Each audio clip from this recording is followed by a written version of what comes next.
Այս թեմայի մասին հարգելի բարեկամներ պետք է բարբերաբար խոսել, որովհետև հենց այստեղ է, որ թաքնված է շան գլուխը։ Ուրեմն 2019 թվականին Ամեկ Պլյուսին հարցազրույց է տալիս Կարեն Դեմիրճյանի ընտանիքի ներկայացուցիչը դատարանում հոկտեմբերի 27-ի գործով եւ ասում է հետեւյալը, որ անցել է 20 տարի եւ ինքը կարող է օրենքով սահմանված կարգով որոշակի գաղտնիքներ բացել քրեական գործի հետ կապված, մոտավորապես եմ մեջ բերում, իմաստն եմ մեջ բերում եւ փաստաբանը ասում է Նայիրի Հունանյանը աշխատել է Հայաստանի Հանրապետության ազգային անվտանգության ծառայության հետ։ Եվ տպավորություն էր, որ կեղծ տպավորություն, առաջին հայացքից տպավորություն, միամիտ մարդու մոտ կարող էր տպավորությունը ստեղծվել, որ ահա լրագրողները այդ միտքը վերցնելու են, սկսելու են ուսումնասիրել, դարձնելու են վերնագրեր, բայց բացարձակ լռություն, այսինքն Հայաստանի Հանրապետության ազգային անվտանգության ծառայության գործակալը Նայիրի Հունանյանը զենքը ձեռքը վերցրած գնում մտնում է ազգային ժողով, հայտնվում է երկրի վարչապետի կողքը, սպանում է նրան եւ դա ոչ մի լրագրողի չի հետաքրքրում, այն հանգամանքը այս պրիզմայով ոչ մի լրագրողի չի հետաքրքրում։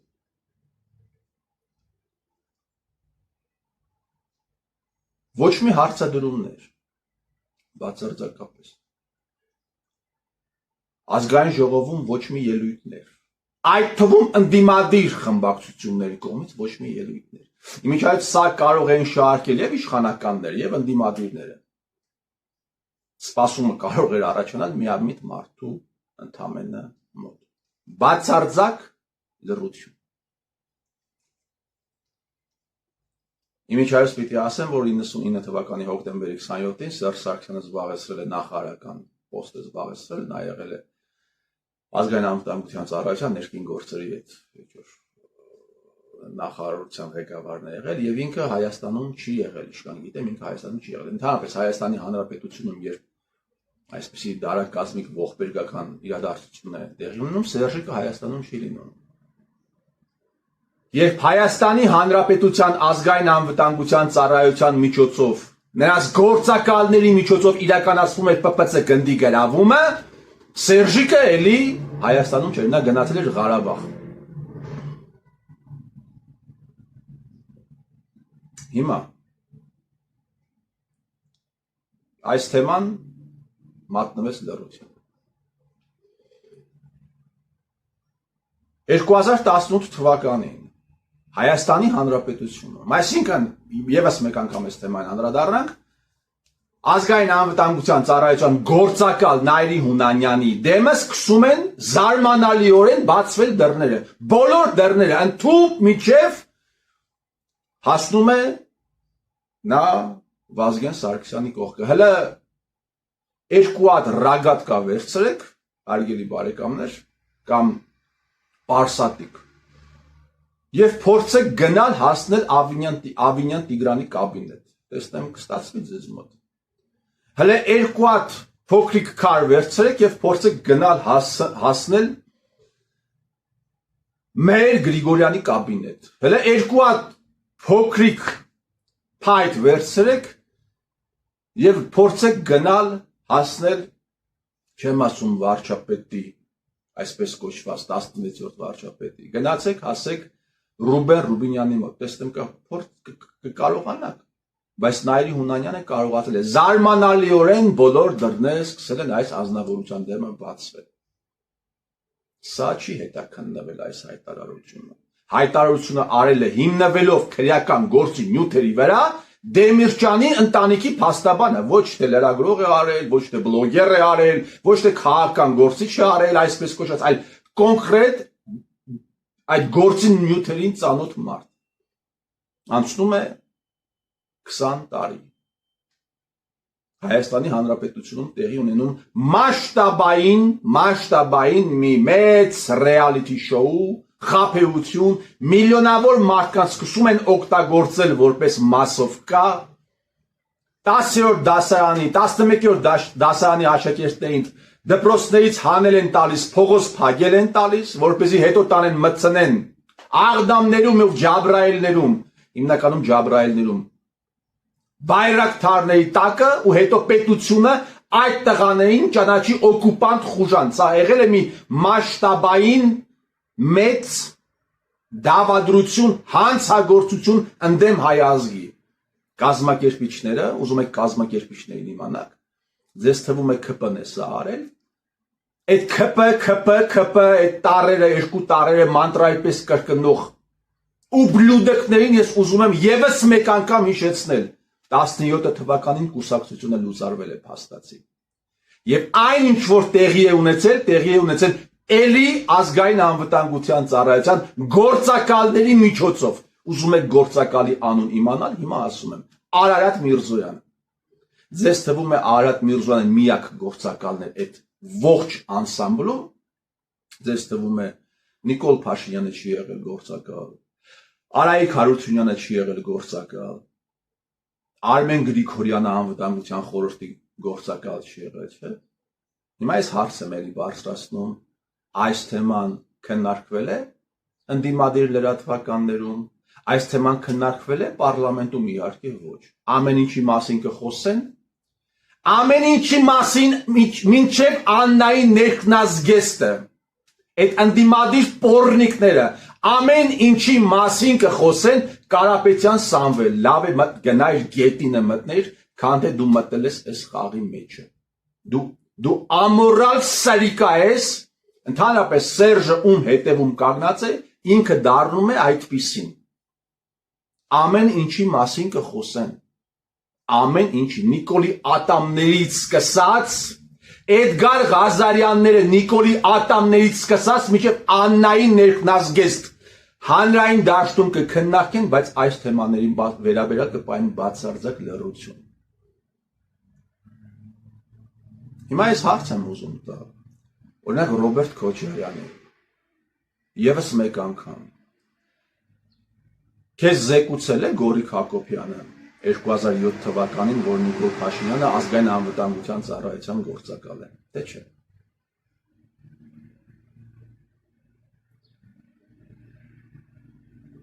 Երբ որ Ռիփսիմե Ջեբեջյանը հարցնում է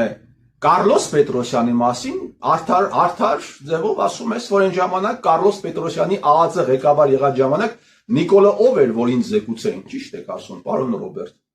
շատ ճիշտ է։ Իսկ 2007 թվականին էլի Նիկոլը ով էր։ Այս հարցը չի տալիս լրագրողը, որովհետև գնում է արդեն Սերժի տակը։ Այս հարցը հերթական անգամ ես եմ տալիս։ Զեկուցել են ձեզ, որ այս անձնավորությունը, որը Հայաստանի պատմության, երրորդ հանրապետության ամենաընդդիմադիրն է եղել է ԱԱԾ գործակալ։ Սա մեծագույն սկանդալ է, սա պատմության մեծագույն սկանդալն է։ Ինչու չի քննարկվում այս հարցը։ Այս հարցին ինչու չես պատասխանում, պարոն Ռոբերտ։ Հիմա իմ մատնանշած հարցերը չի քննարկվում, այդ թվում ազգային ժողովում։ Երբ որ ես այսպիսի թեմաների մասին խոսում եմ 5-րդ ալիքում, քո կամ քեզ հետ աֆիլացված լրագրողներն ու խմբագիրները մեկ ժամանոց հարցազրույցս ուղիղ կտրում էին։ Ինչու՞։ Տուն եք պահում, պարոն Ռոբերտ, չի կարելի այս թեմաների մասին խոսել։ Սերժի մասին չեմ խոսում, այս ամեն ինչը կազմակերպել է ինքը։ Այս ամենի գլխին կանգնած է ինքը։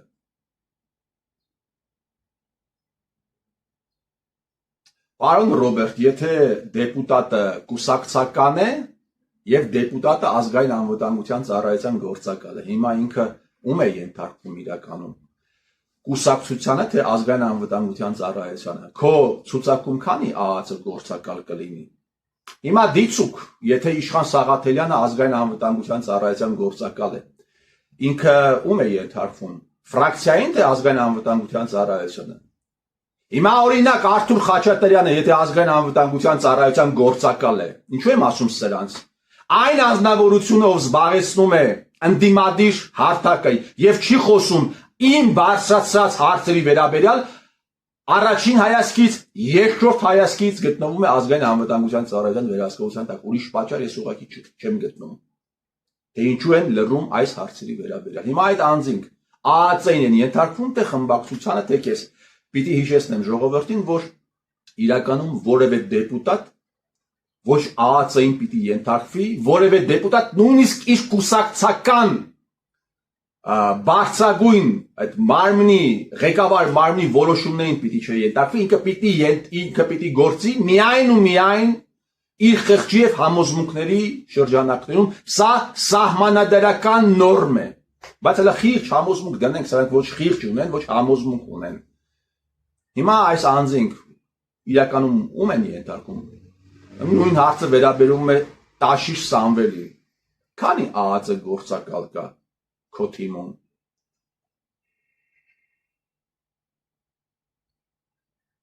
Քո թիմը կաշկանդված չէ քեզանով։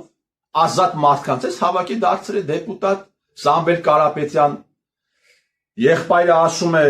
թուրքի դեմ պայքարի դրոշը վերցրել են, ուզում եմ հիշեցնեմ, որ Սերժիկ Սարգսյանը երբ տղաների մարզաշապիկների վրայից հանել էր տալիս Արադ Լերան նկարը, քո եղբայրը Սերժիկի աշխատակազմի ղեկավարն էր Կարեն Կարապետյանը, չէ՞։ Բայց հիմա թուրքի դեմ պայքարը դարձրել եք դրոշ։ Դու թուրքերի հետ առևտուր չես արել, կոմերցիոն հարաբերություններ չես ունեցել, ընդհանրապես թե վախտը եկել է, հիմա այսպես է պետք։ Ասում է, եթե այսպես շարունակվի, եղբայրը մենք կսկսենք խոսել, եւ խոսում է, ասում է դաչան մենք ենք սարքել։ Լսեք, այս ամենը մի օր ավարտվելու է։ Ձեր սարքած սիստեմը մի օր փլուզվեց։ Նիկոլ, դու լուրջ մտածում ես, որ Սերժի սարքած սիստեմը հավերժ է, լուրջ մտածում ես, որ այս սիստեմը Սերժի սարքած հավերժ է։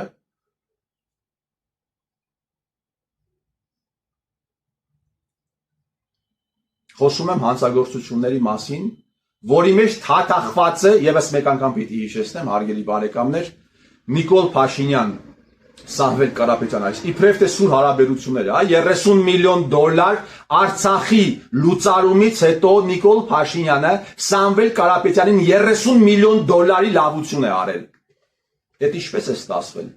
Այդ ինչու Փաշինյան Նիկոլ ինձ չարեցիր 30 միլիոն դոլարի լավություն, բայց արեցիր Սամվել Կարապետյանին։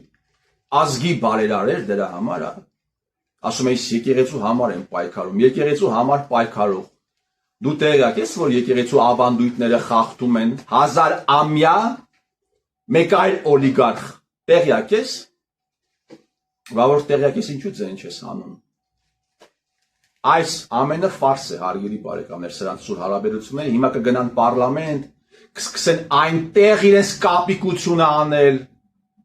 հանձնաժողովների նախագահներ պիտի ընտրեն, փոխնախագահներ պիտի ընտրեն, ազգային ժողովի փոխնախագահ պիտի ընտրեն, ես օրինակ չեմ պահանջում, բայց ես շատ կցանկանայի, որ ազգային ժողովի փոխնախագահ լիներ Ղազարյան Էդգարը։ Սազում է, էլի Ռուբեն Ռուբենյան, Վագն Ալեքսանյան ու մոր հասեին ինչ ասես չէ հաչում Էդգար Ղազարյանը եւ Էդգար Ղազարյան կսազի հայոց պարլամենտին հայոց ցիրկին կսազի Փաշինյան Նիկոլ բա պայքարում ես իբրև թե Կարապետյան Սամվելի դեմ այդ քո լրատվամիջոցները կոմբայնի վերաբերյալ խայտարակությանը ինչու չանդրադարձան Փաշինյան Նիկոլ Կարապետյան Սամվել պայքարում ես իբրև թե Փաշինյան Նիկոլի դեմ Տասնյակ կոնկրետ հանցագործությունների մասին եմ խոսել, որում թաթախված է Փաշինյան Նիկոլը, բա այդ քո լրատվականները ինչու չանդրադարձան այդ ամենի վերաբերյալ Նիկոլ Փաշինյանը եկավ մասնակցեց բանավեճին, զարմիկն էլ դեմը վեր էր ընկած, բա ինչու չխոսեց օրինակ նրա մասին, որ Հայաստանի արևմտյան հատվածում հարյուրավոր հեկտարներ անցել են թուրքերին։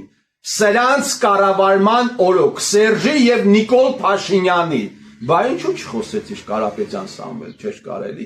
Սերժը կջղայնանար, բա ինչ էր կարելի, 60-ս մարդես,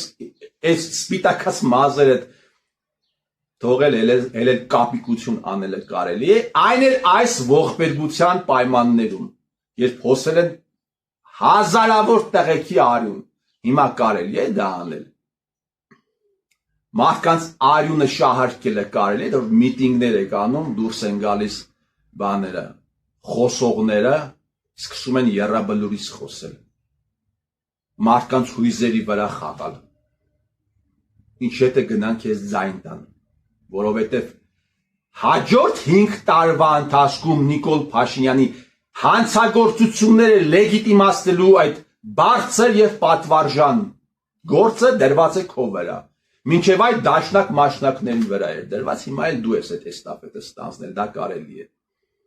Իսկ իմ բարձրացրած հարցերը, որոնք դիտել են, կարդացել են միլիոնավոր մարդիկ, ես հիմա եթե գումարեմ, այդ տասնյակ միլիոնավոր դիտումներ է ունեցել։ Այդ այն ինչ ես գրել եմ եւ այն ինչ ասել եմ, դիտել են, կարդացել են, ունեցել են այդ ամենը միլիոնավոր դիտումներ, այդ ամենի վերաբերյալ չի կարելի խոսել։ Կարելի է միայն կապիկություն անել։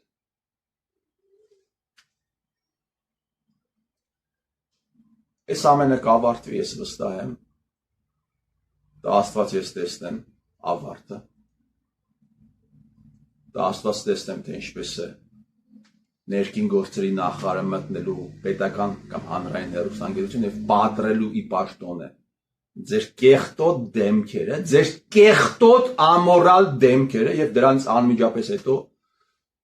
կսկսվի կոնկրետ գործողություններ։ Սերժի, քո սարկած համակարգը փլուզվելու է։ Այս ամենի հիմքում դաշնակ, մաշնակ, այս ամենի հիմքում փողն է, այդ փողը մի օր ավարտվելու է։ Փողը մի օր ավարտվելու է։ Եվ հենց փողը ավարտվեց, հետը դու ես ավարտվելու, որովհետև դու մարդկանց շահագրգռում ես միայն ու միայն փողով։ Փող մյուս կողմից կոմպրոմատները, որը կա քո ձեռքում։ Ուրիշ շահագրգռելու գործիք դու չունես։ Փող եւ կոմպրոմատ։ Փողը ավարտվելու է, կոմպրոմատները չգիտեմ, բայց փողը մի օր ավարտվելու է։ Վստահաբար կարող եմ ասել, վստահաբար, մի օր հայը ազատվելու է ձեզանից, ձեր դավադիր պառոդից, ես ձեր տիրոջմերը,